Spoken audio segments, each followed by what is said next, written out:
Morning. This meeting is called to order. Mr. Trobman, has anyone signed up for public comment? Good morning, Commissioners. Les Trobman, General Counsel. We do have one person who will provide public comment at the outset this morning. The remainder of commenters will present during the BET item, which is a little later on in our policy meeting. So for our public comment session, we have Jacqueline Jackson. Ms. Jackson, go ahead and unmute yourself and introduce yourself for the record and begin. Yes, good morning. My name is Jacqueline Jackson. I live in Dallas, Texas, and I am speaking on behalf of a lot of complainants that I have noticed have happened with the unemployment claims. And I would like to kind of like bring this to everyone's attention so that maybe it can be brought up in another meeting or it can be taken care of if it's not already being looked at. Can I give you a little bit of what I'm seeing happening and what have happened to a lot of our claims? Yes, please proceed. Okay. Well, back in December of last year, when the extension for the unemployment PEUC was being held up for a few days, and former President Trump went on and signed it, and I believe it was December the 27th to 28th. A lot of us was on PEUC and had not apply for any other benefits, was just sitting there waiting for the extension. And the system, at the beginning of January, after the bill was signed, it did not allow a lot of us to receive the 11 weeks of the additional benefits that was signed into law in 2020. It actually put a lot of people into the EB, which is the state, benefits, which was okay at the time because I was told that the system would automatically, once you exhaust all your extended benefits, would automatically take you back to the PEUC, which it did. And a lot of us received the additional weeks plus the new weeks that was signed in law March 2021. Here's the problem I see from talking to a lot of people in the unemployment world is that because now the PEUC benefits has ended as of June the 26th, they have already received the extended benefits, not of our choice, but of the choice of the system for not adding the 11 weeks that was in law before January the 1st. So now people are at the point where if you received it anywhere between January the 1st and maybe the first or second week in January, they can no longer receive the state extended benefits, which a lot of unemployed people are now being placed on. So my concern, I'm speaking out on our behalf, a lot of our behalf, is that I believe it may have been a system problem at the time because the new 11 weeks was signed so much later than what we was expecting it to be, that the system automatically did not want us to not receive payments or just switched over. But that problem I called in about so many times in January of 2021, and I was told, hey, it'll work itself out, which like I did mention earlier, it did. But here's the problem. The people are not going to get EB now that's eligible for it unless something in the system fix and say, hey, no, we should have never been moved from PEUC because the 11 weeks was in place. So I just wanted to bring that to the attention of everyone to let you know that a lot of folks' claims are just sitting there because of the fact they had received the EB. So that's what I just wanted to let everyone know, that I'm hearing it from a lot of people. And thank you all for listening to me. Thank you, Ms. Jackson. Again, we'll hear from the remainder of our commenters on item number 8, and that's what we have. Thanks. Right. Thank you, Mr. Trobman. Good morning, Ms. Miller. Good morning, Mr. Chairman. Okay, agenda item 3, no cases to reconsider. Correct, none. All right, tax liability cases under agenda item 4, no tax cases on docket 27. None this week, sir. Fair housing cases, none this week. No, sir. All right, let's move to agenda item 6. We have no wage claim cases on docket 27 pulled for additional discussion. Correct, none pulled for discussion. You should have received the wage claim short form dissent list already. I move we accept staff recommendations on the remaining wage claim cases on docket 27. I second the motion, except for those cases on which I'm dissenting, as reflected on the wage claim short form dissent list for docket 27. I concur with the chairman's motion, except for the cases on which I'm dissenting, as reflected in the wage claim short form dissent list, docket 27. Motion passes with the exceptions noted. Thank you. Let's move to agenda item 7, consideration of unemployment insurance cases on docket 27. Case number 2593590. Commissioner Alvarez. The decision should be modified. I do not dispute the good cause ruling with regard to the job separation. There is no factual dispute with regard to the job separation. The claimant took approved time off. The claimant returned from that time off as scheduled, but the employer filled her position and had no hours to offer the claimant when she returned. The claimant filed her initial claim when the employer failed to return her to her schedule after her approved time off. Modify the AT, no good cause for claimant's non-appearance, no misconduct, no chargeback disaster. We should modify the appeal tribunal decision because the claimant provided TWC with an incorrect phone number and was not prevented from participating in the hearing due to circumstances beyond her control. I agree that the claimant did not establish good cause for a non-appearance. Regarding the job separation, because the employer's evidence from the first hearing indicates that the claimant left the job for personal reasons which were not connected with the work, the claimant should remain disqualified for benefits. Modify the AT decision. The claimant did not have good cause for a non-appearance, voluntary leaving, no chargeback, sever the adequate response ruling. Reverse the AT, claimant established good cause for AT1, resubmit. We have not achieved a majority vote. Commissioner Alvarez, you pulled the case. I would agree to good cause and resubmit. Thank you. We will Chairman. resubmit the case. Case number 2649106. Commissioner Dimerson. The AT decision should be modified as to the effective date of the initial claim. I agree that the claimant filed a valid initial claim on Sunday, May 31st, 2020, because as of that date, he was no longer working or on pay status. However, there was no valid reason to backdate his claim to the preceding Sunday, May 24th, 2020, since he filed his claim on Sunday, May 31st, 2020, and he was still on pay status during the previous week, and his pay for the week preceding his actual claim filing date was sufficiently high that he would not have been considered either fully or partially unemployed. Therefore, his effective claim date should be on the day he actually filed the claim, which was on Sunday, May 31st, 2020. I agree with the memo regarding the earnings and reasonable assurance issues, since he may have received school wages during the summer break, and he acknowledged that during the summer break in 2020, he had reasonable assurance of returning to the same job in the fall. Accordingly, we should modify the AT decision.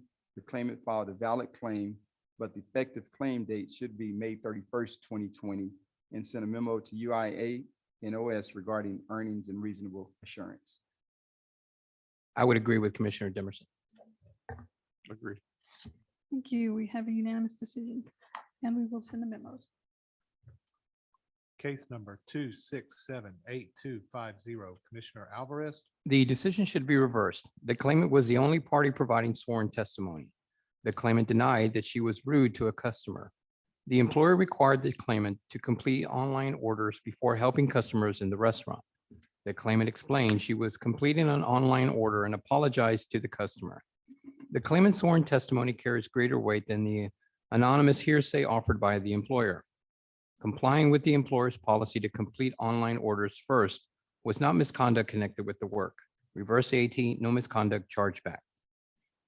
We should affirm the appeal tribunal decision. The claimant was discharged after the employer received another customer complaint about her rude attitude.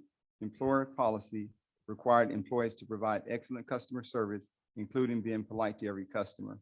Because the claimant had prior warnings for her attitude and other policy violations, we should affirm the AT decision, misconduct, no chargeback. Affirm the AT, misconduct, no chargeback. Short form dissent. Yes, sir. Commissioner Alvarez. Case number 2680800. Commissioner Alvarez. The decision should be reversed. When he was laid off by the employer, the claimant was paid 1/3 of his prior salary for 6 months in exchange for signing an agreement that included a general release of claims. While the claimant received post-separation pay, the payment was only 1/3 of his prior salary. It therefore was not equivalent to his prior pay and should not be considered disqualifying severance pay. Reverse the AT, no severance, disqualification, no overpayment. I agree there. We should reverse the appeal tribunal decision because the claimant was receiving 33% of his normal wages as part of his separation package. The remuneration was not disqualifying severance. We should reverse the AT decision, no severance, disqualification, no overpayment. However, we should send a memo to investigate the claimant's unreported wages received as a part of the separation agreement. Reverse the 18, no severance, disqualification, no overpayment. And I'd also like a memo to UIO and CS to investigate possible unreported earnings. Thank you. We have unanimous decision. We will send them out.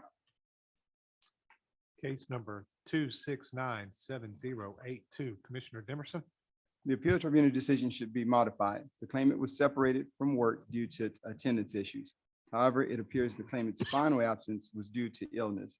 As such, the claimant should be qualified for benefits and the employer's account should be protected from charge under medical separation analysis.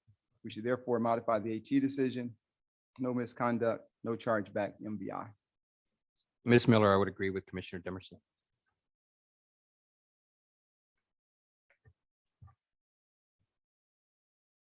Agree.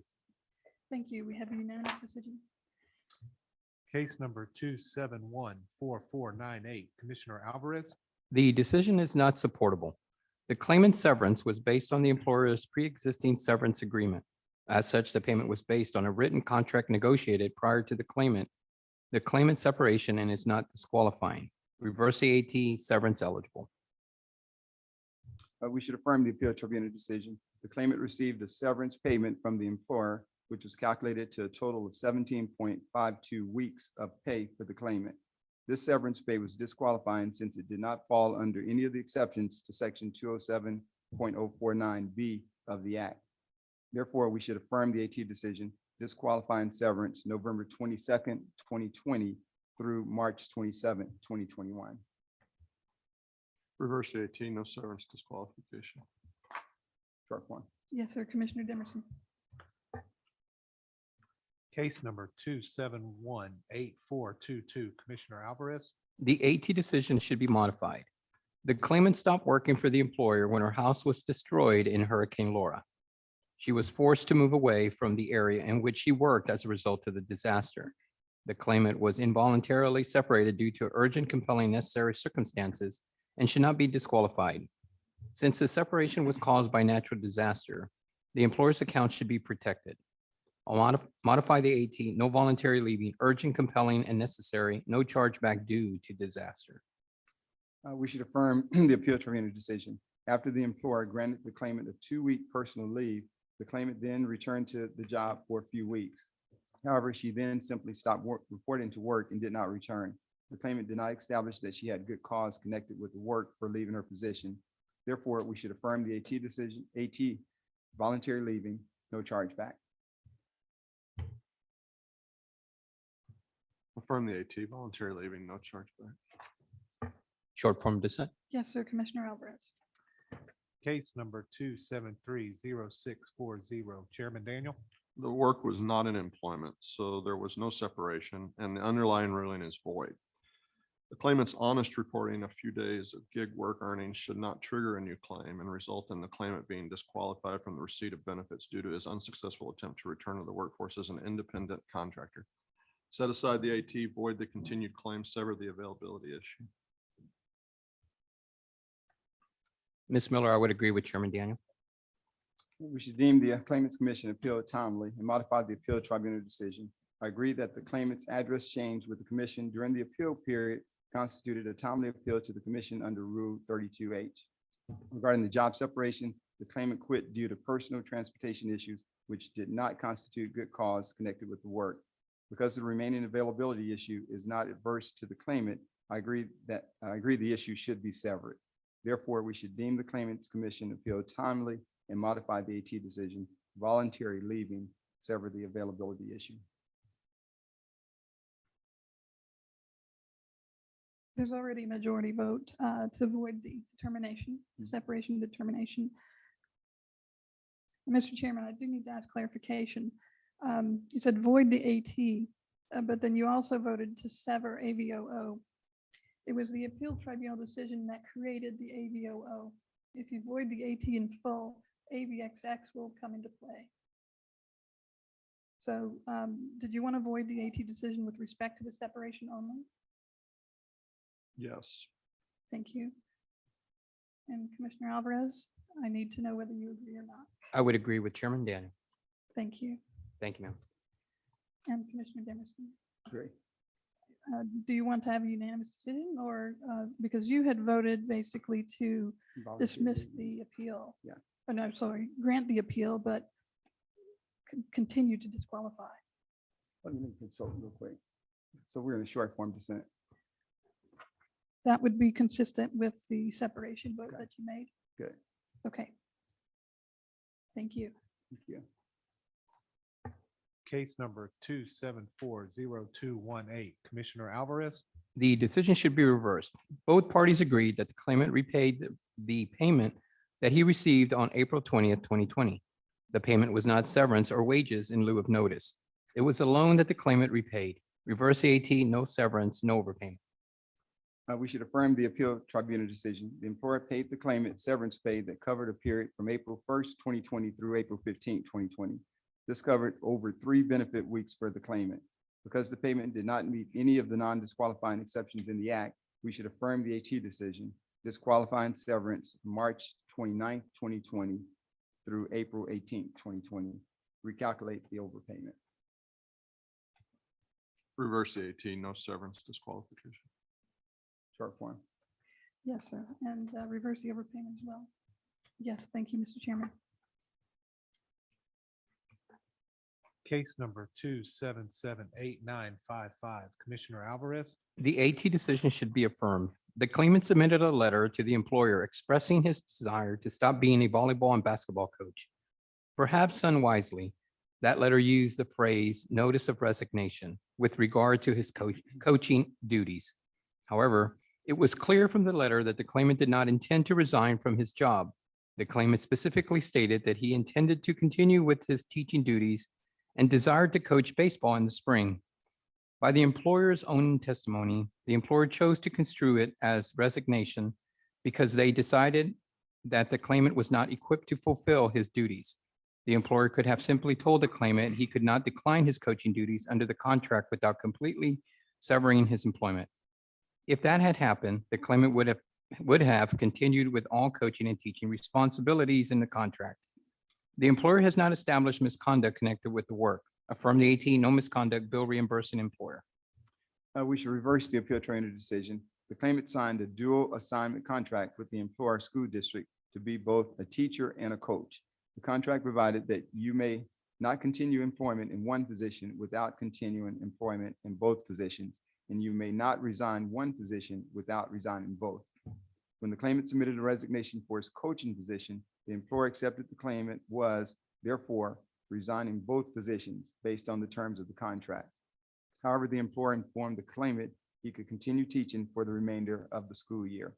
After being informed of this, the claimant submitted another resignation and stopped working months before the end of the school year. Had the claimant not resigned for a second time, he could have continued to work as a teacher for several more months. Therefore, because the claimant quit for personal reason while work was still available, we should reverse the AT decision, voluntary leaving, reimbursing employer not bill, adequate employer response. Reverse the AT, voluntary leaving, reimbursing employer not bill, adequate employer response. Short form dissent. Yes, sir, Commissioner Alvarez.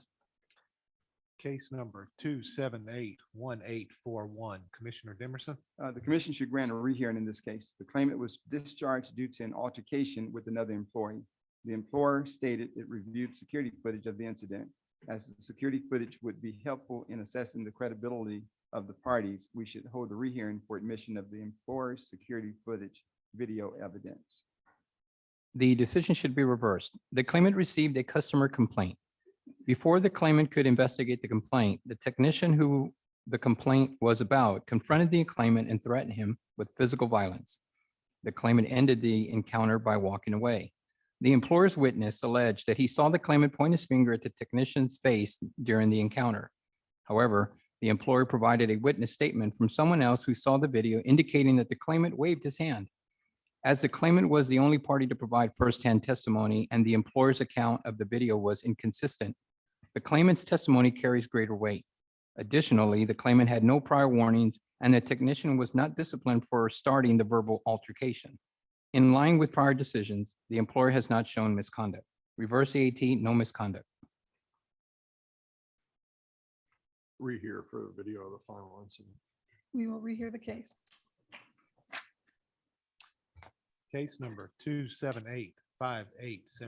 Commissioner Dimerson, We should modify the appeal tribunal decision. Because the claimant's discharge resulted from his absence due to a medical issue, the claimant should be qualified for benefits and the employer's account should be protected from charge under medical separation analysis.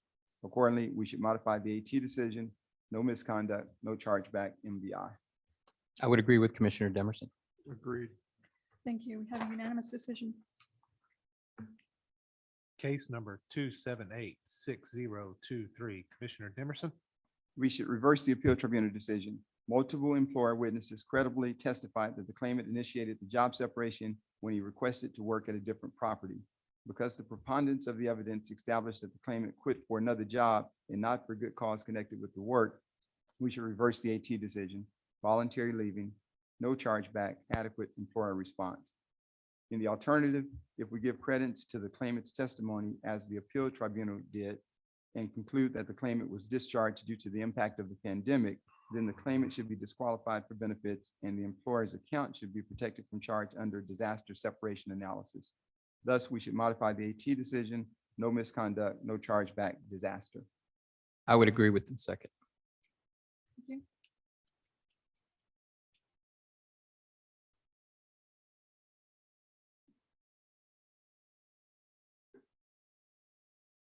Agreed. Thank you. We have a majority decision, unanimous decision, separation caused by disaster. case number 2788076. Commissioner Dimerson, We should affirm the appeal tribunal decision. The claimant initiated the job separation when he went on leave for personal reasons. While taking time off for his mother's illness would have met the FMLA requirements for an immediate family member, the preponderance of the evidence, including an emailed admission by the claimant, established that the claimant took time off to care for his girlfriend. Since the claimant's girlfriend was not a covered family member and the claimant did not submit the required paperwork on time, the claimant's FMLA leave was not approved.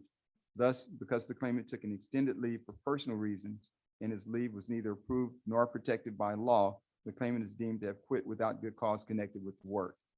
Accordingly, we should affirm the AT decision, voluntary leaving, no chargeback. The decision should be modified. No misconduct, no chargeback due to disaster. The claimant was unable to report to work as instructed due to the winter storm, which was declared a disaster. As such, the claimant would be qualified for benefits and the employer's account protected from charge. Modify the AT, no misconduct, no chargeback due to disaster.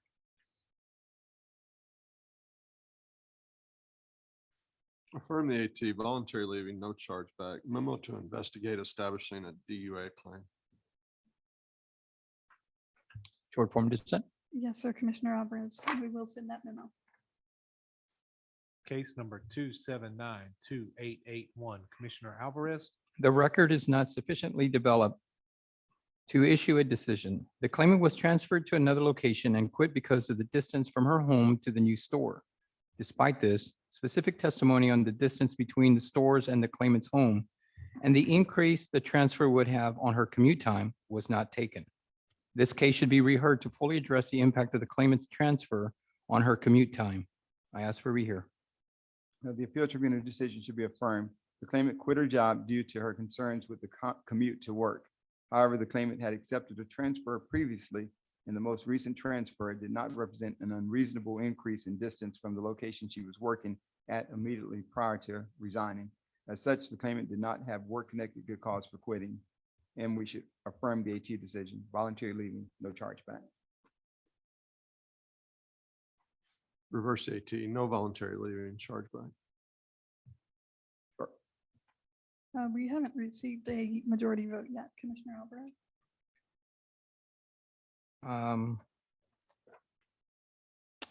I apologize. Yes. Could you repeat your vote, please, Mr. My Commissioner? vote was voluntary leaving, no chargeback. BLXXCBOO. Yes, we don't have majority vote yet.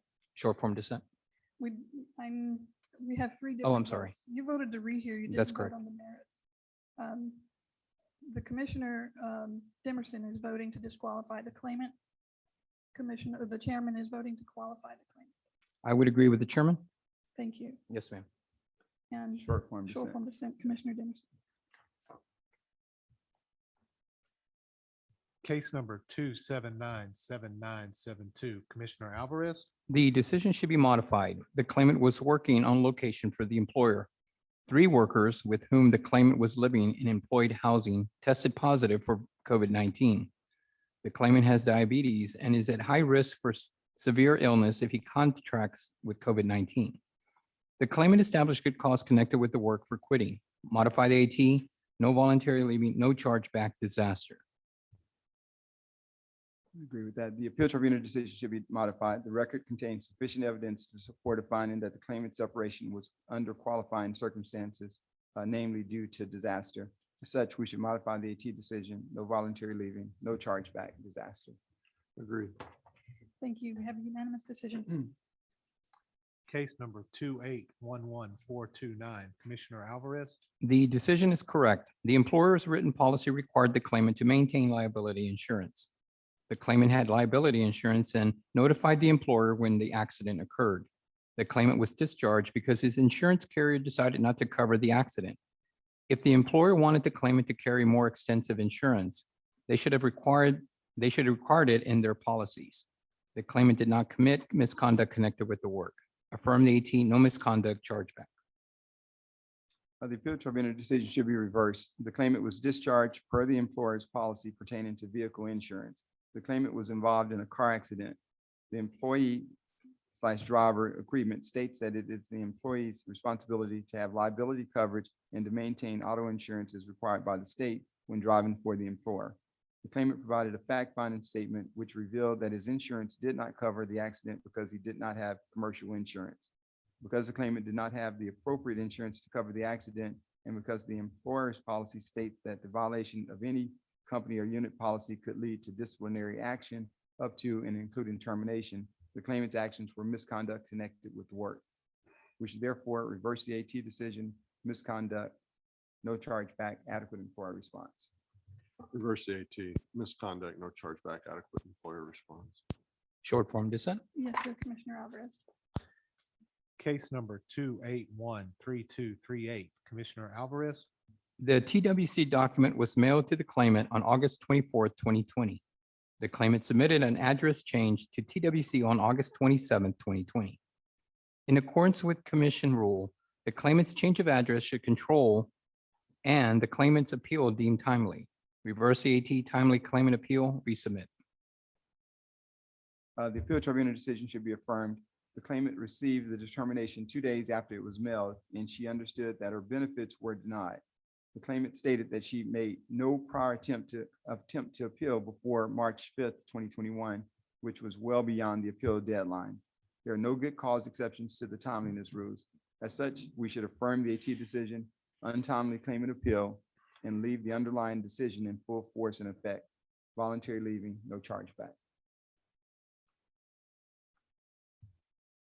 Reverse the AT, timely claimant appeal, resubmit. We will resubmit the case. Case number 2817806, Commissioner Dimerson.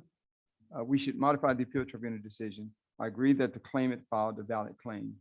Regarding the job separation, I also agree with the appeal tribunal's assessment that the claimant quit due to a pay cut resulting from the COVID-19 disaster. Because the employer's testimony and the party's fact-finding statements consistently maintain that the job separation was the consequence of the pandemic, the claimant should remain qualified for benefits and the employer's account should be protected from charge. Accordingly, we should modify the AT decision. The claimant filed a valid claim, no voluntary leaving, no chargeback disaster. Ms. Miller, I would agree with Commissioner Dimerson. Agreed. Thank you. We have a unanimous decision. Case number 2823506, Commissioner Alvarez. The decision is not supportable. The claimant has specifically denied the employer's allegations under oath. The employer did not rebut the claimant's testimony. The employer has failed to provide evidence of misconduct. Reverse AT, no misconduct, no overpayment. We should affirm the appeal tribunal decision. The record contains evidence that the claimant was discharged for multiple offenses, including sleeping on the job and entering guest rooms without authorization. Thus, because the claimant mismanaged his position of employment, we should affirm the AT decision, misconduct, overpayment of $1,073.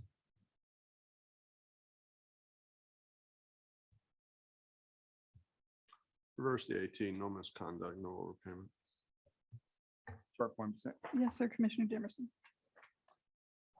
Case number 2831143, Commissioner Alvarez, The decision is not supportable. The claimant quit after being informed his pay was being reduced from $38,500 per year to $12 an hour. Even if the claimant worked 40 hours a week, 52 weeks a year, he would have experienced a pay reduction of approximately 35%. The claimant had good cause connected with the work to quit based on the pay reduction. Reverse the AT, no voluntary leaving, chargeback, void, adequate response. We should modify the appeal tribunal decision. The timeline of events established that the claimant filed for unemployment benefits on the same day that the employer met with him to propose a new pay structure. The claimant left the employer with the impression that he would need to consider the offer before making any decision, but filed for unemployment benefits instead. Because the claimant effectively quit when he filed for unemployment, and he did so without notice to the employer and without further discussing the offer, the claimant quit without providing the employer an opportunity to remedy his concern. Thus, the claimant quit without good cause connected with the work. We should modify the AT decision, voluntary leaving, no chargeback, sever the adequate response ruling.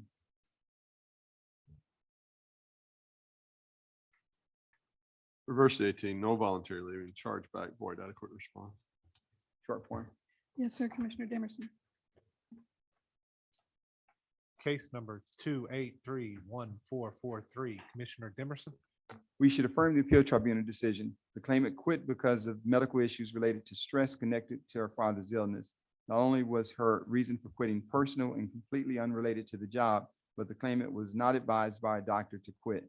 In fact, in a statement she provided to TWC during an investigation into her ability to work, the claimant confirmed that she was not told by her medical provider that she could not work. Under these circumstances, the claimant's disqualification and resulting overpayment are appropriate. Furthermore, section 207.045 G1 of the Act does not apply. The terms and conditions of the job were suitable. The fact that the claimant believes she was not suitable for the job does not render the job unsuitable for her. Accordingly, we should affirm the AT decision, voluntary leaving, overpayment of $1,617. The decision should be reversed. The claimant was qualified and receiving benefits when she started this job. The claimant worked 2 days, but the employment triggered her pre-existing medical conditions. The work was not suitable for the claimant because it triggered her medical condition. Reverse AT, no voluntary leaving, no overpayment.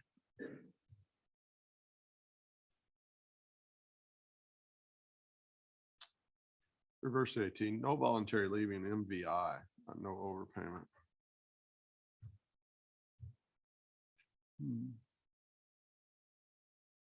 Chairman's going with MVI. Yes, sir, but this is a CC separation, so there's no charge back to the employer in this case. Okay. We consult, we agree with the chairman then.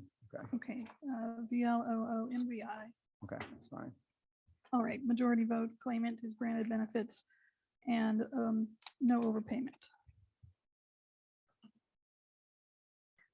If we have a unanimous decision, but the rationale will be MVI. I'd be okay with that. Thank you. And that was the last case pulled for discussion under docket 27. You should have received the UI short form dissent list for docket 27. I move we accept staff recommendations on the remaining UI cases on docket 27. My second the motion, except for those cases on which I'm dissenting, as reflected on the UI short form dissent list for docket 27. I concur with the chairman's motion, except for the cases on which I'm dissenting as reflected in the UI short form dissent list for docket 27. Motion passes with the exceptions noted. Thank you. Thank you very much. Let's take about a 3-minute break while we reset for the rest of the meeting.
All right, let's start back with item 8, methodology for business enterprises of Texas Federal Randolph Shepherd Financial Relief and Restoration.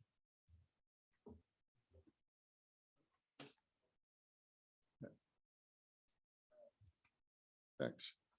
Today I have for your discussion, consideration, and possible action regarding the business enterprises of Texas Federal Randolph Shepherd Financial Relief and Restoration Funding Distribution Methodology.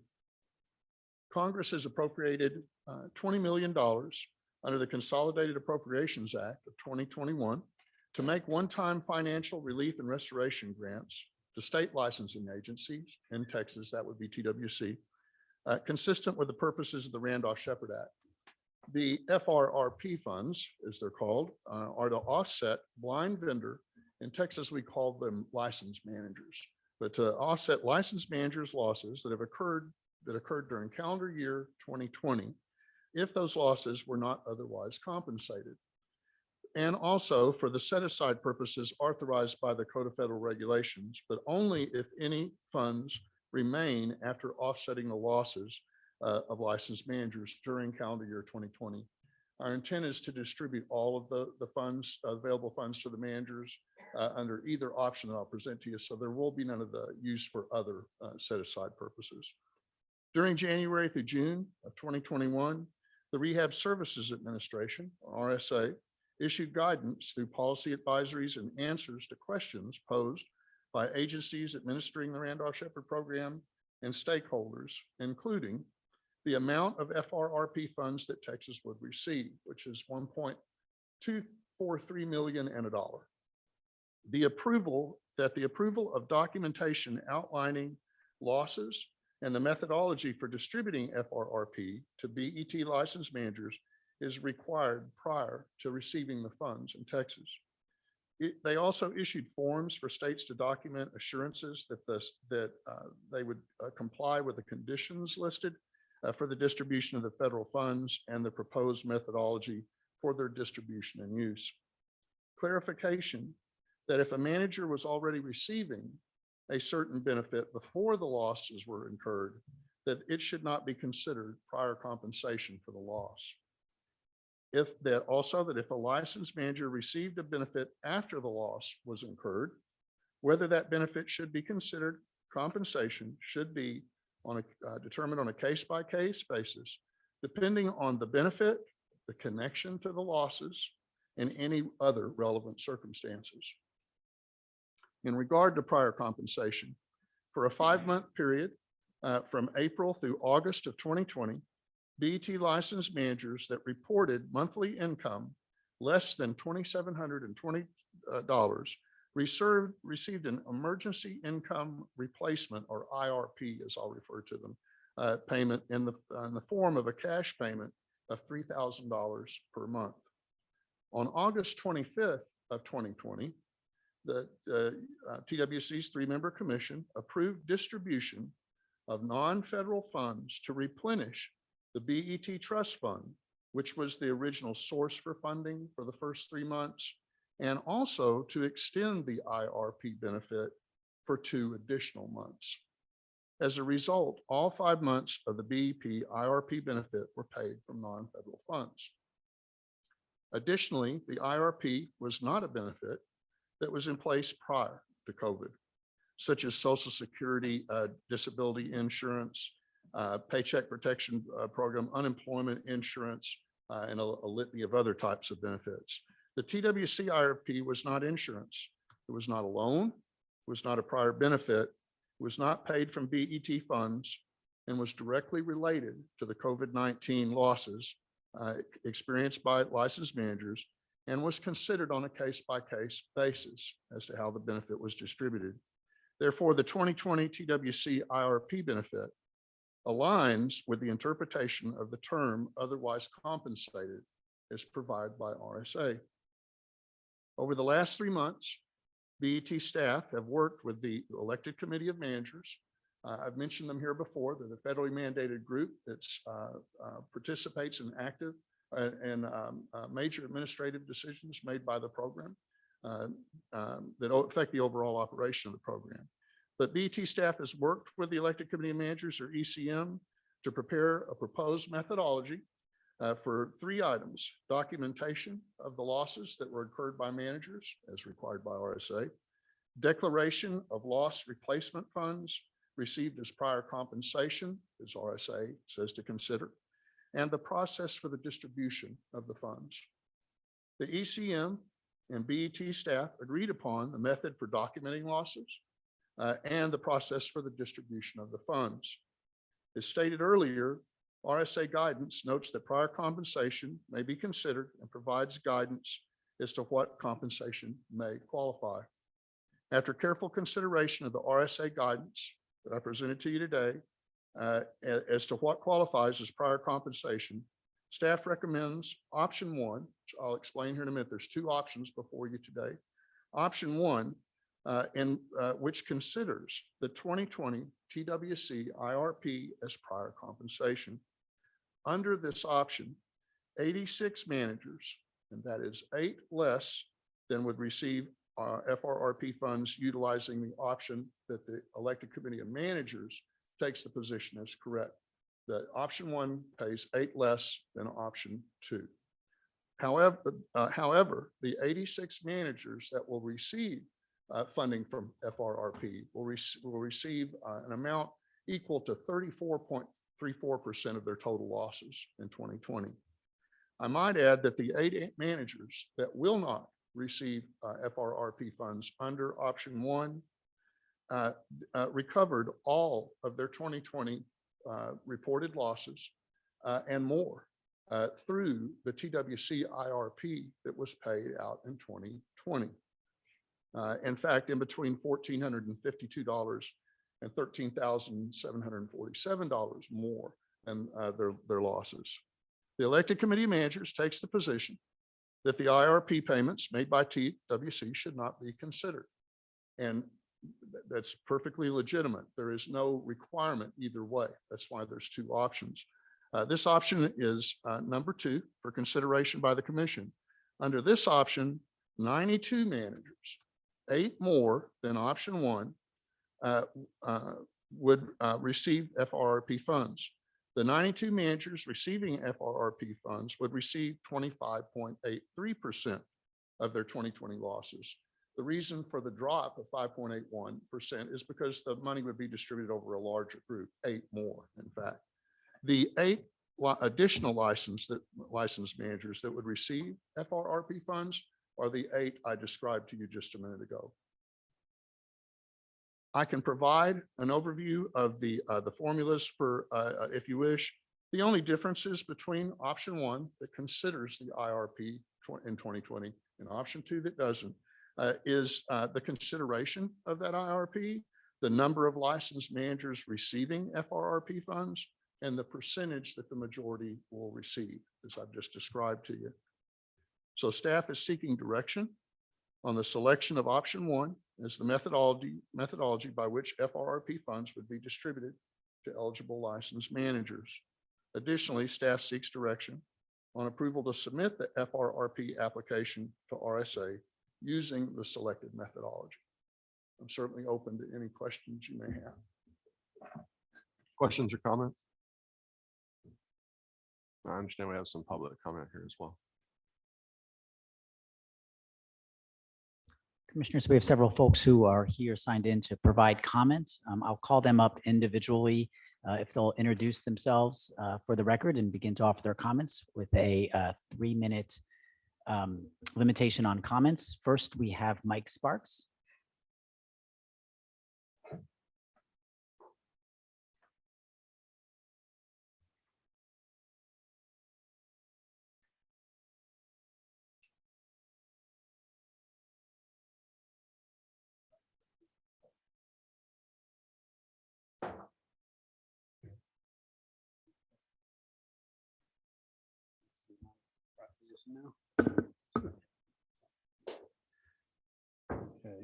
Okay, we're on. Okay, good morning, everybody. My name is Mike Sparks. I am the elected committee chair of our program, representing approximately 105 managers, I believe we have in the program right now. And the 3 minutes I have today is not very much time to go through what has taken place here. So I'm just going to cut to the chase here. I believe Mr. Hooks has had a lot more opportunity to talk to staffers and and the commissioners here that I haven't had the opportunity. This is my only opportunity, 3 minutes. Just in that, I don't believe is very fair. But what has happened here is, yes, we did work on the plan as required from RSA with our state licensing agency. We put a lot of work into that plan. Our vice chair, Mr. Chippy, is here today with his wife, and they spent lots of hours on spreadsheets and digging into this thing to try to come up with a plan that would satisfy the managers, the SLA, and keep us in compliance with the guidance that RSA provided for us. So we did work on that. We did have active participation in that.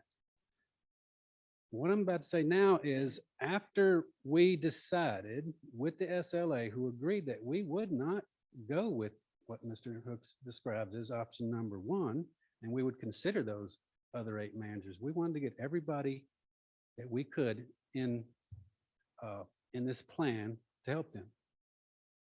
That some people receive anywhere from $3,000 to $15,000 income, and that's good. That's good. That money's come and it's gone. That was 2000. It's been gone. If I had the opportunity to speak and brief and be part of the briefings that the commissioners and the staffers already had, I would have been able to tell you things that's been happening during this time, this long wait time that we have had. You know, things like managers who can't afford their diabetic medicine, managers who have had to sell their vehicles to make bills, to pay bills. These kind of things have been going on since the COVID, and some of it over the last 3 months as we are hopefully getting to prepare to submit the plan to RSA so that we can move forward. We have managers that need the money now. Okay. So what I'm saying is we didn't, after we had agreed on a plan with our director, we're all ready to go forward with option number 2, Mr. Hooks described.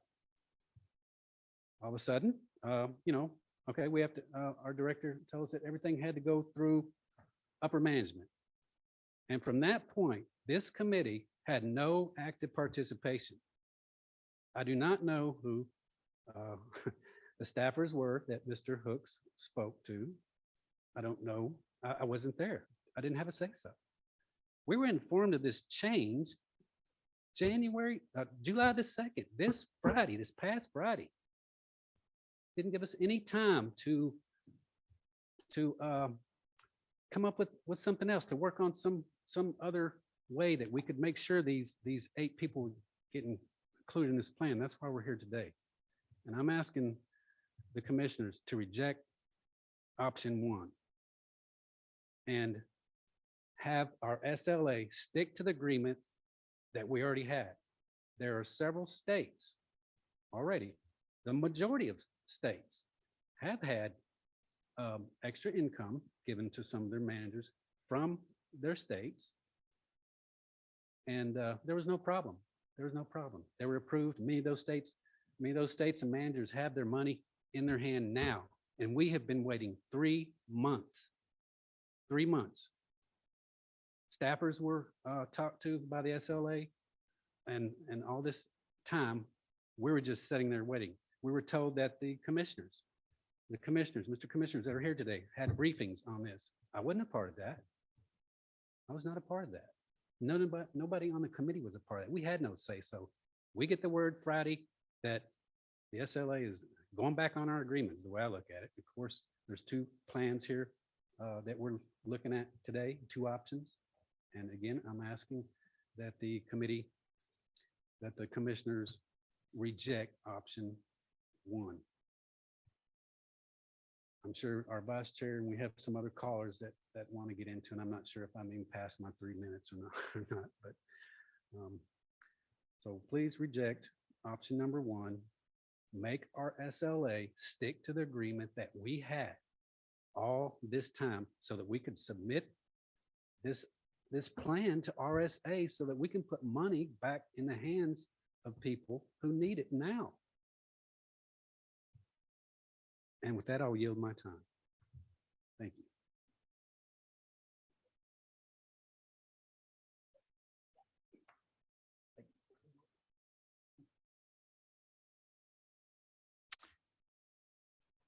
Our next speaker is also present today, Tom Chapey.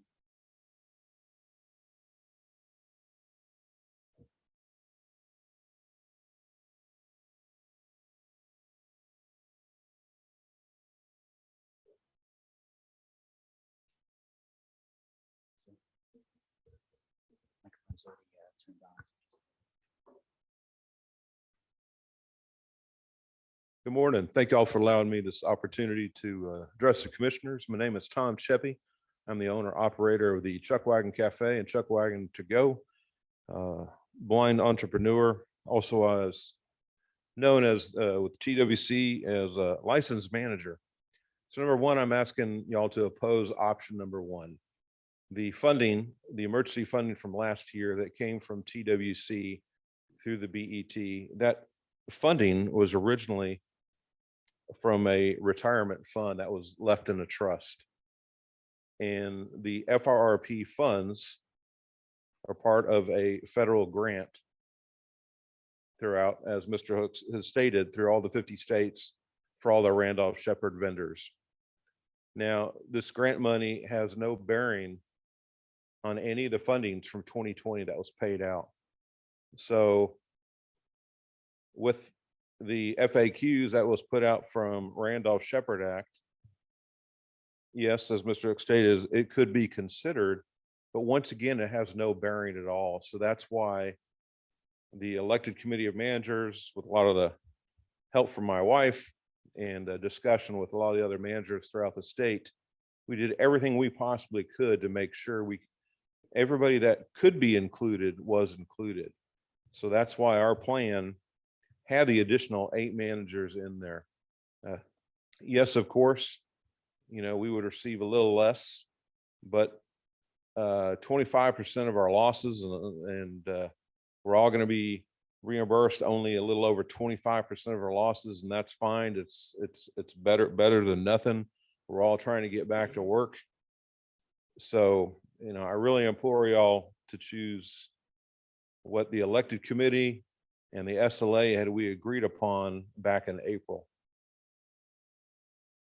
So thank you for that time, and I appreciate it.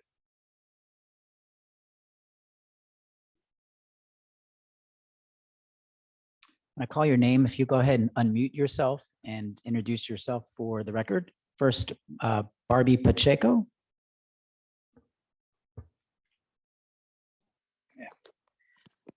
Hi, my name is Barbie Pacheco. I do prison vending in Gatesville, Texas. And so I want to say not to vote for option one, because there are still managers that are not going to be open with their state cafeterias, such as like Brown Heatley Building, until September. And I opened about a month and a half ago, and the visitation that we've had is only about 20 to 25% of what it used to be, because there's virtual visitation going on. So no visitors are coming. And the money that we would lose if you chose option one, everybody would lose money that we need to survive until business picks back up. Especially those in the cafeteria business that are just waiting on pins and needles for their cafeterias to open fully. And one of the individuals that's not going to receive the funds, if you choose that option one, is a blind lady that is in a wheelchair. And if you chose option one, that particular lady will not get a dime of the government money that was decided on with the previous administration. That's how long we've been waiting for this money since, Donald Trump was president. And they agreed upon this on this formula, like I said, 3 months ago. And then on Friday, somebody decided to include the financial assistance we received for 5 months last year. And there wasn't any time for the managers to get together and, protest what was kind of thrown at us without any clue. So my whole thing is, do not vote for option 1 because it will harm so many managers. And we need to get back to work and get back to normal. And with that, I yield my time. Thank you. We have Carla Martinez. Good morning, everybody. Thank you so much for the opportunity to speak. And thanks everybody that has spoken. The matter of the fact here is that if you, commissioners, support option number 1, that will affect the most affected business enterprises of Texas managers. They are the people that make the least income in the program. And they are going to continue being affected or not being helped because we got these funds. These funds were really helpful. The assistance that came from our retirement plan were very helpful. But you all know that in most parts of Texas, you cannot live on $3,000 in a month. And although there were, different assistance programs and all that, we lost a lot of inventory, sales. We still have to pay mortgages and all that. To be honest with you, this option 1 benefits me more, but I am here thinking on the people that actually, as I said, make the least profit in the program. And I do believe that we all need to think on these people, because as I said, I know that there's people that have lost their houses or are selling cars so they can survive. I really urge you and ask you to please reject option number 1 and also to expedite the resolution of this process so managers can have money to survive, to reopen their businesses, and to be able to purchase the stuff that they're going to need to restock their inventory. We have an inventory assistance plan. Yes, that's true. But the technicalities of it make it so ambiguous that we are still going to have to put money from our pockets to reopen.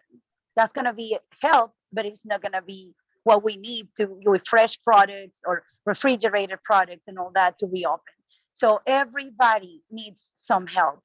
So please reject option number 1 and put your hand in your heart and try to help these managers that are less favored and that make less profit so they can continue on with their career. It's hard for a blind individual in the job market to be able to find an opportunity to work and be productive. So please help us so we can continue with our opportunity of being successful blind entrepreneurs. I yield my time.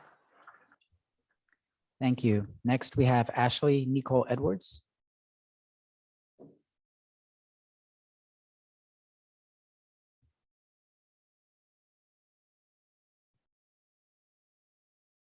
Ms. Edwards?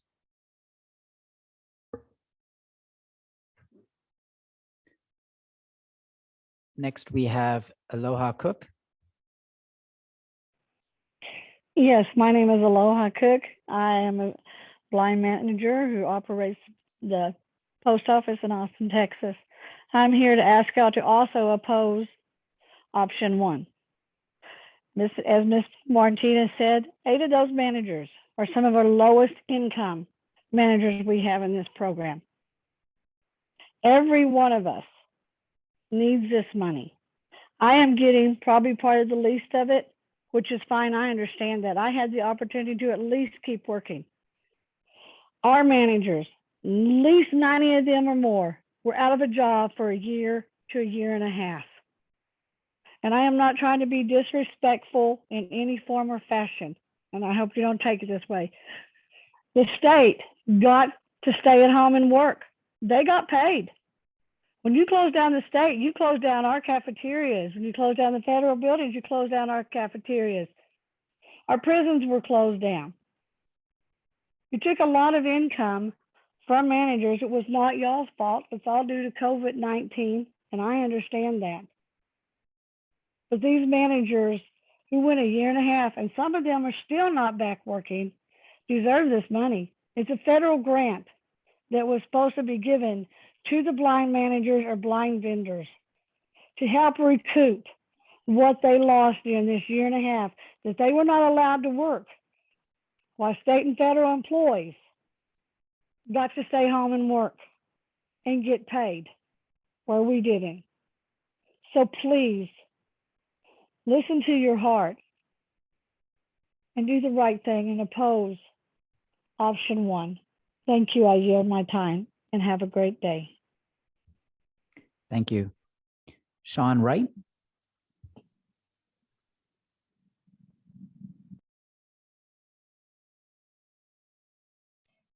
Hello. Hi, go ahead. Hi, this is Sean.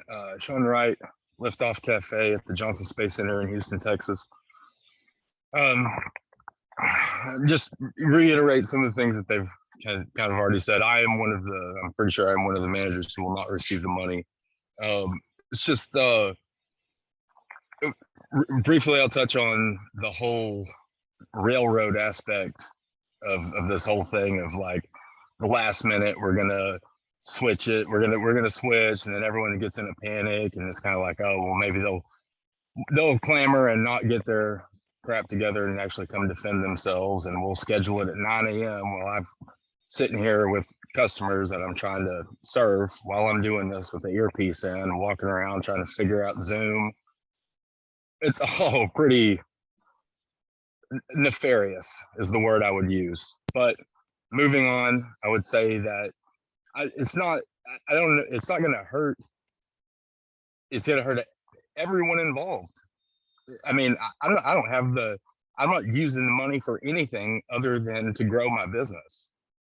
And that is tax dollars in the government's pocket. And that's set aside fees back into the BET money pot. I mean, it just is. So when I started this thing, quit my job, get through the class, send me to Houston, and it went, and I, yeah, cool, let's do it. Let's get after it. Let's do this. Positive attitude the whole time. 3 months later, COVID hits, and I lose my job for 6 months. And sure, yeah, we got money, we used it, we lived, and we got to live, and tons of inventory gets thrown out, and you just got to keep rolling with the punches. But this whole thing is just, I mean, I don't know. I think you guys know what to do. It doesn't seem anything but incredibly obvious. But I think when dollar signs get started thrown around, people go a little nuts, forget their heart, forget what's right. You're not talking to a bunch of people who are bums. I'm certainly not. I walked 1.5 miles in the rain this morning to get to work, and I do it a lot. And I walk 1.5 miles home in the sweltering Houston heat. Got to change my clothes when I get home. Got to bring an extra pair of clothes to get up here. So whether I sweat out the first pair or have to change them because I don't have transportation to get up here. Not a bum, not asking for a handout. I work my ass off. All right, I yield my time. Vote against option 1, please. Thank you. Gregory Stavanoa.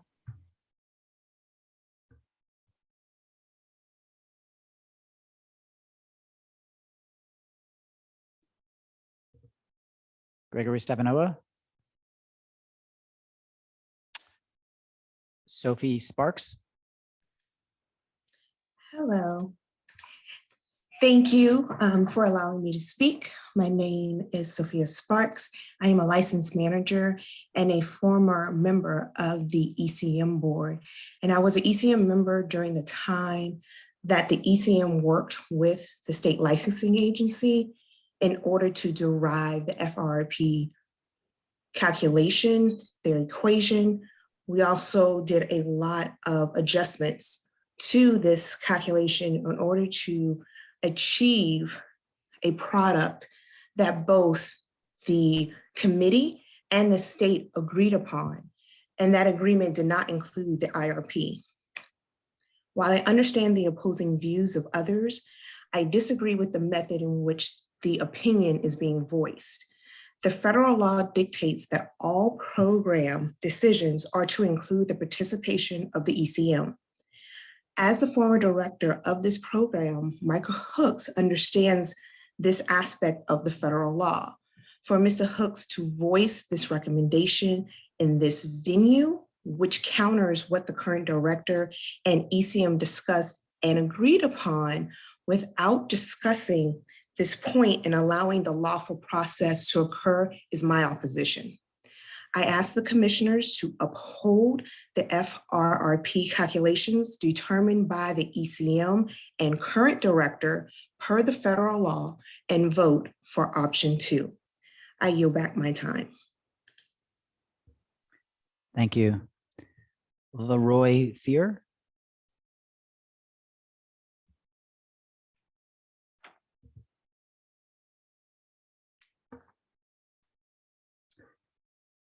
Leroy Fear. We'll return back to Ashley Nicole Edwards, who I understand is on the line.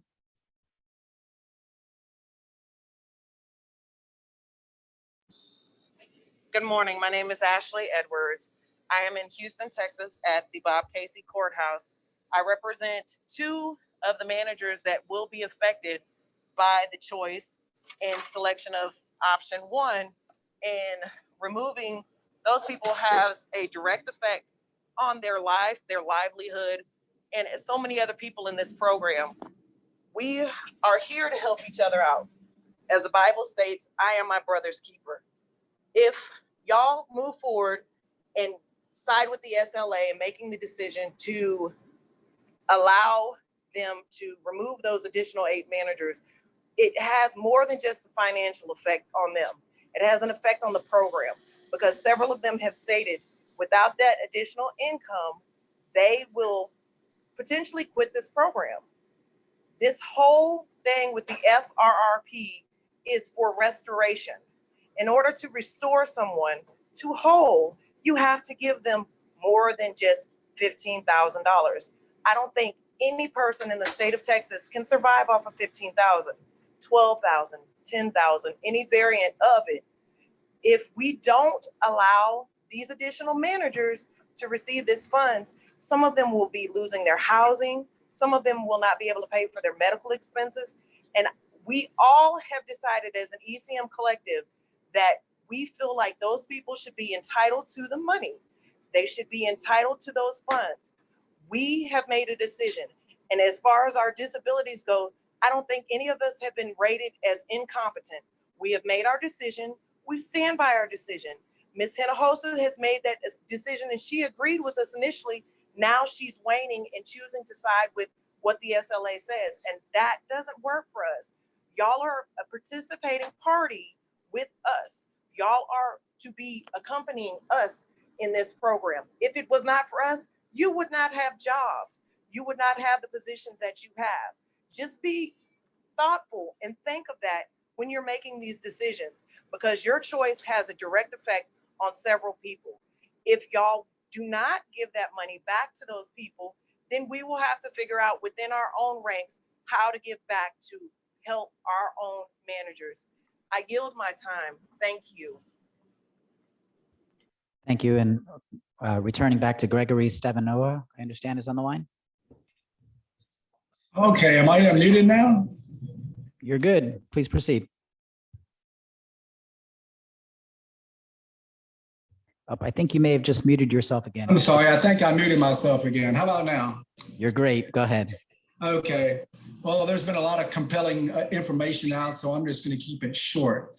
I just implore you to please go with option 2, forget about option 1. And that's going to be pretty much all I have to say. Thank you. Thank you. Commissioners, this item is now before you for your consideration.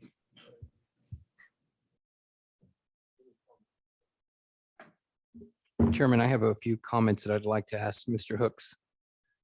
Mr. Hooks, if we were to delay this a week, could we delay it for a future docket?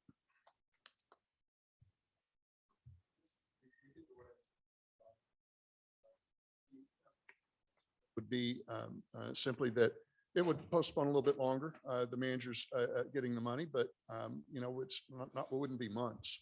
It would be until just the next meeting if we postponed it for that period. I'd also like to ask you if we could survey the other licensed managers on the specific topic. Would that be possible? Sure. We could, sure, we could send out a communication asking for their opinions. Those are the questions I have based on the testimony I heard earlier and the options that you presented to us.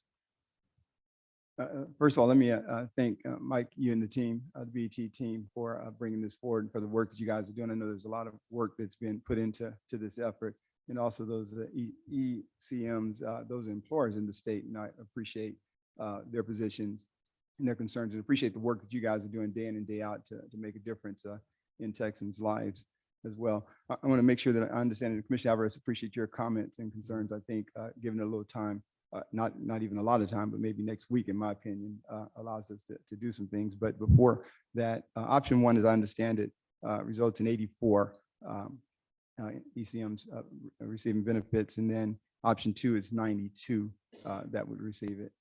And we're simply dealing with, so option 1, 84, option 2, 92. The difference is the IRP being included or not included in this formula, and that's what's a decision. That's the essence of the difference between your two options, is that option 1 considers the IRP that occurred in 2020 as prior compensation, and option 2 does not. Okay, and I heard the presentation and received the brief, and so explain the IRP just one more time in regards to those difference. One, I know it's 84, the other is 92, but what does it do one way or the other? Certainly, we instituted an emergency income replacement plan in 2020 that ran for 3 months, and that plan was based on it was on a case-by-case basis. Any manager that reported less than $2,720 on a given month would receive a cash payment of $3,000. That was conducted for 3 months. On August 25th, the commission voted to replenish the funds from where they'd come, the trust fund. Mr. Cheppy had mentioned to you in comments a minute ago that the money had originally come from dollars left over from the dissolving of a retirement fund. The commission voted to replace those funds. We used that as a fund source, and it was replaced. And 2, to extend the benefit for 2 months. And that's how it ended up being 5 months. Okay, and so that amount is either going to be included or not included in the formula that you have. That is correct. Push forward. Okay, all right, that allows us to make a decision. Again, thank you for the work that you're doing into the ECMs. Appreciate the work that's been put into this, and looking forward to taking it all under advisement. Remind me of the total number of managers that are in the system. And during the period of 2020, there was 103 managers that are affected by this. As you might remember that in option number 2, the elected committee of managers option, there were 11 managers that would not receive it. And who were they? 3 of them were managers that operated military bases that actually during COVID, it was a very fortunate time monetarily wise for them. You might remember the hospital being set up at Lackland and things like that. The other 8 of those 11 were also managers that made more money in 2020 than they did in 2019, or did not operate a facility at all in 2020. They were licensed, but did not operate a facility during that time. About how many managers received the IRP payment last year? We averaged per month about 94 to 100. As you can imagine, when we started it, I believe it was in April and we paid in May, the number was larger because the profound effects were occurring there. As things kind of leveled out, it dropped. I think we were up at 100 of the 103 when we started, and we went down to about 94. So most managers receive one or more Oh, certainly. IRP payments. Certainly. Where we come up with the 8 is that many, obviously, the majority of the managers received a portion of the money during that time, but it wasn't enough to recoup all of their losses. The 8 that are the difference between option 1 and option 2 were the ones that were able, that the 15,000 that they received were able to for them to recover all the reported losses to 2020 calendar year compared to 2019 calendar year and some more. Thank you. Do we have a motion on this today? Chairman, I'd like to thank Chairman Sparks, Mrs. Sparks, Ashley and Nicole Edwards, Carla Martinez, Aloha Cook, Miss Barbie Pacheco, Miss Wright, and of course Gregory and Tom Seavey for presenting today and providing us with some comments. Given the comments that were just delivered this morning, that were made here, I would like to, and I would motion that we move this agenda item and take action at a later docket or next week, if it's time sensitive. Second. Yeah, I'm in agreement. Okay. Thank you. So just going back, Mr. Hooks, the survey with the licensed managers is a request being made, if that's possible. I can prepare that and have that out either late today or early tomorrow. That'll happen immediately. Thank you very much. And again, thank you for all those that provided comments today. And Mr. Chairman, Commissioner Alvarez had alluded to in his motion, we accepted next week at a later docket or next week. I'd like for us to move on it next week if at all possible. I would be okay with that, Chairman, considering that Mr. Hooks will have the information for us. Yeah, let me hear from Mr. Trobman on that. Okay. No, yes, sir. We are, I believe we are prepared to continue this item to next week. If that is not the case, after consulting with our posted agenda, I will report back and make sure it's the following week, but I believe we are prepared to Thank you, move Mr. forward. Trobman. All right, any further comment? No, sir. Thank you. None here. Thank you. This is agenda item 9.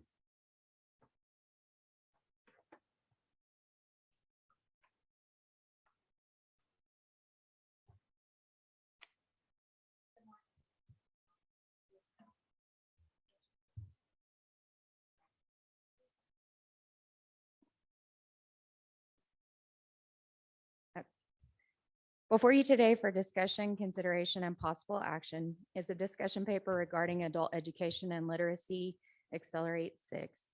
The purpose of Accelerate Texas 6 is to design and deliver quality integration, education, and training, IET programs that address the education needs of priority populations such as basic skills deficiency individuals, English language learners, and those without high school credentials.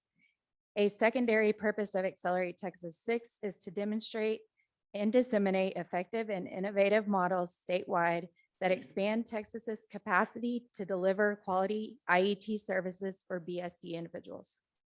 The anticipated grant start date is July 2021, and 4 winners have been recommended for a total award of $2,008,677.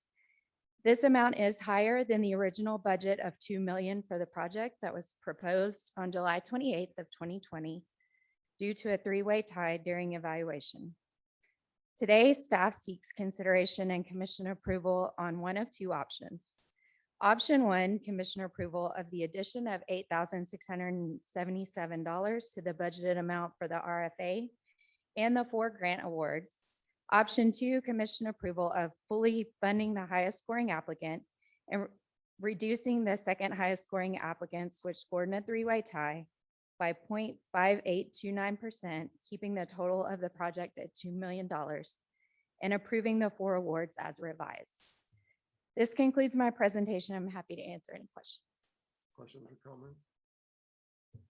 If possible, I'd like to hear if you have any comments, particularly on this agenda item, since I have two things that I've been thinking about, or two options that I have. My comments center around if we set an RFP at a certain dollar amount, I'd probably like to stay with that amount and not get into the precedent of raising that. If we have a certain dollar amount, we have these groups here, we may, if there's a tie, we may need to just go down that list accordingly based on whatever calculations we have. I'm of that opinion. So I guess that would be falling in line with option two. Not opposed to the $8,000 is a small amount here, but I would like, if we have a set budget amount and there's a tie, that there's probably a formula driven system or something that you can do to kind of go down that line. So Tell me about your tie-breaking process. We, this is the first time we've ever had a tie like this. So in the future, we will have tiebreaker language that's in the RFA. But for this one, we did not. Tell me how the applications are scored. That's a good question. I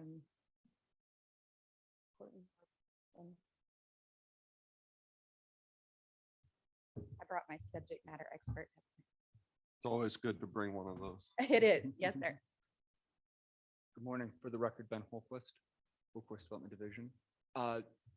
RFAs are scored based on a set of criteria. There's usually 6 or 7 sections. Each one is given a point value and is evaluated by 3 or more evaluators independently of each other. The scores are then averaged, and that results in the final total score. So the evaluators don't collaborate. They do not They collaborate. blind They're- score it and then you average them Yes. together. So the resulting tie here is a mathematical situation. Yes, it is a math. And we did not include our method for rock, paper, scissors in the RFA. No. Yeah, Commissioner Alvarez, I'm inclined to agree with Commissioner Demerson on this one. It is true that $8,100 is not a huge amount of money, or 8,700, I guess. It's not a huge amount of money, but we put out an RFA for a certain amount. You know, we didn't contemplate a tie, but there's kind of a principle here that we're operating on. And when I look at the option 2 distribution of funds, it just seems like a workable amount of funds for everybody that would be there. That's my feelings on the matter. I appreciate that because I have 2 options here. I wanted to hear from the commission. So the commissioners, I should say. Okay, I'm ready for motion if you are. Yes, sir. I move that we approve 1 grant award totaling $520,248, 1 grant awarding totaling $529,635, 1 grant award totaling $204,489, and 1 grant award totaling $748,628 as presented by staff. second. What was that last one? $745,628. Okay, it's been moved and seconded. Yeah, we're unanimous. Okay, thank you.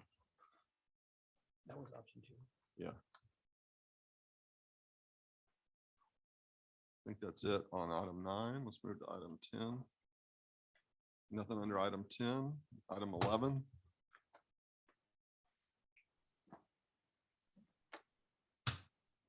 Good morning, Chairman, Commissioners, and Mr. Sarna. For the record, Chantal Williams with the Workforce Development Division. And before you for consideration, our Workforce Board nominations for Workforce Solutions Brazos Valley, Cameron County, Heart of Texas, Gulf Coast, Central Texas, and Permian Basin. Staff recommends that all nominees be approved, and I'm here to answer any questions you have. Any questions or comments? None here, Chairman. No questions? Do we have a motion? I move that we approve the board nominees for Brazos Valley, Cameron County, the Heart of Texas, Gulf Coast, Central Texas, and Permian Basin. Second. So we move in second and we're unanimous. Staff doesn't have anything under item 12. Is there a legislative report today? Is there an executive director's report today?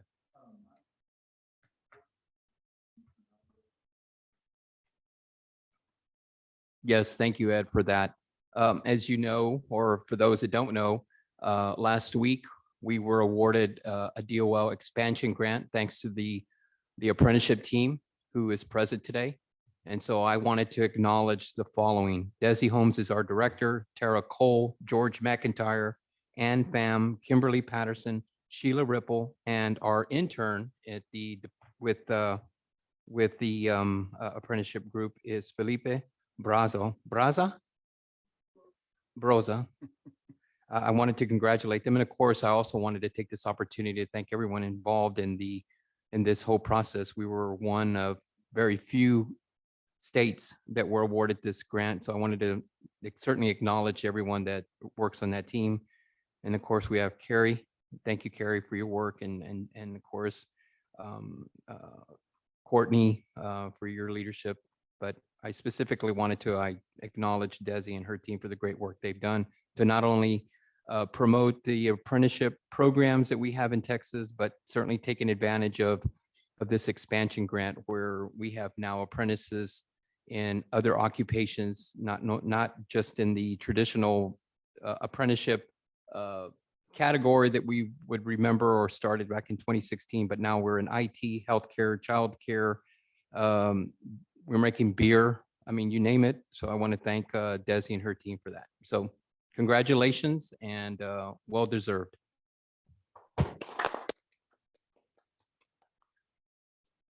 Mr. Amber is always like, can the individuals that are here, can they stand, please, so we can really point them out and stuff? Good. Thank you guys again. Congratulations to the team. Commissioner, so we have an executive session on the agenda. I know there's some topics for that. If you want to get a snapshot, if we could let the photographer into the arena, we could take That'd a be quick great. snapshot and then go to executive session. Thank you, Chairman. I guess this is actually a rodeo and it's not an arena. How about the meeting room? We'll let the photographer into the meeting room.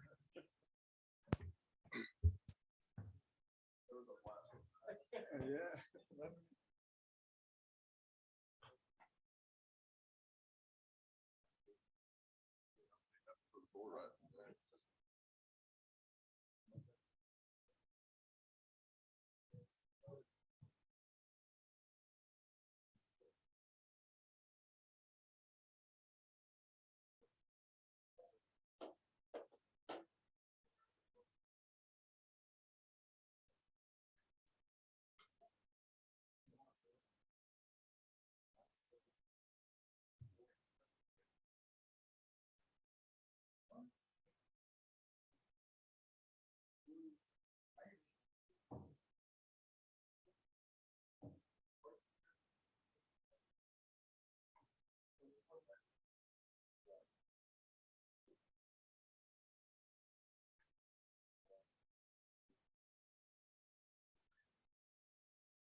The time is now 10:33. The Texas Workforce Commission is now going into executive session in room 250B to discuss the appointment, employment, evaluation, assignment duties, discipline, or dismissal of the executive director, internal auditor, executive staff, or other personnel pursuant to Texas Government Code, section 551.074A1.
The executive session is now concluded and the time is 11:32. Is there any other order of business come before the commission? None here, Chairman.